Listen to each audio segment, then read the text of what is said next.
Hunger is biological, cravings are psychological. One is your body asking for energy, the other is your brain asking for dopamine. Handle them differently and cutting becomes way easier. Let me break it down for you lot. The first thing you gotta do is master your hunger.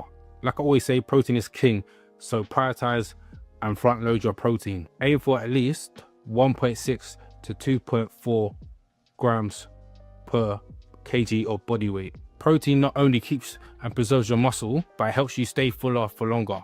It'll blunt those hunger hormones. Number 2, go for food volume. So what I mean by this is foods that are low in calories, high in bulk, so that means you can eat a lot of them.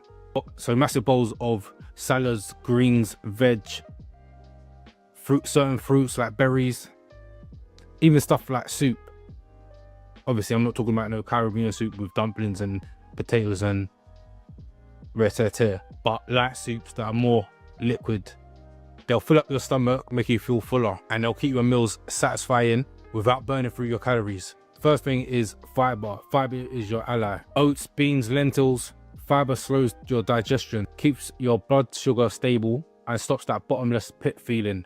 Another one is hydrating before you eat.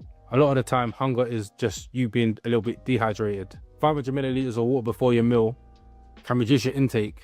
May seem a little bit boring, but it works. A big one is your sleep and stress management. Cut your sleep and your ghrelin hormone shoots up, your leptin hormone drops, and that's when your cravings go wild. That's exactly the same with stress. So aim for 6 to 9 hours of sleep, preferably 7 to 9, and find some form of stress outlet, whether it's the gym, whether it's journaling, whether it's walking, whether it's meditating. Trust me, do not underestimate this.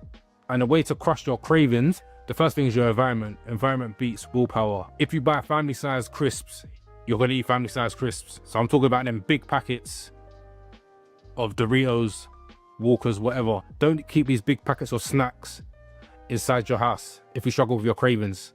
Make it as hard as possible to binge. Boredom and convenience drives cravings more than hunger. Second thing you could do to manage your cravings is delay and distract.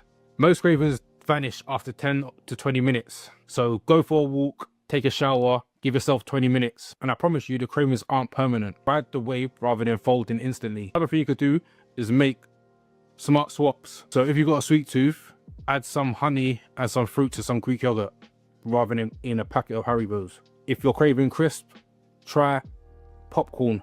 That way you're not cutting the cravings, you're just kind of redirecting them. Another thing is mindful eating when you want to indulge. This means if you have a chocolate bar, have some, but just don't eat the whole bar. Sit there, taste it, enjoy it. Mindful eating lowers that thought in your head that you actually need more. Sounds like it won't work, but trust me, it works. Another thing you could do is strategic refeeds. Sometimes cravings is just your body screaming for carbs. So a structured refeed day with slightly higher carbs or one flexible meal during the week resets your sanity and it keeps you more compliant with your calorie deficit over the long term. So rather than calling it a cheat day or a cheat meal, just see it as a refeed day because it's actually a tool. Some other ones are, if you're feeling hungry, drink a black coffee or a green tea. These drinks are natural appetite suppressants.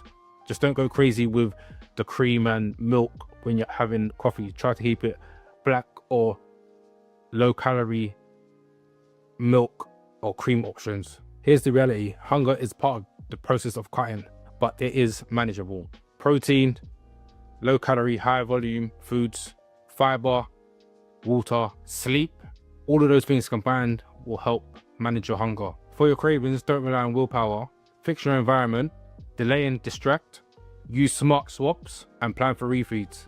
Do it the right way and cutting will feel more controlled and less chaotic. If you need help with your nutrition or training, click the link in the description. If you found this video useful, make sure you like, comment and subscribe.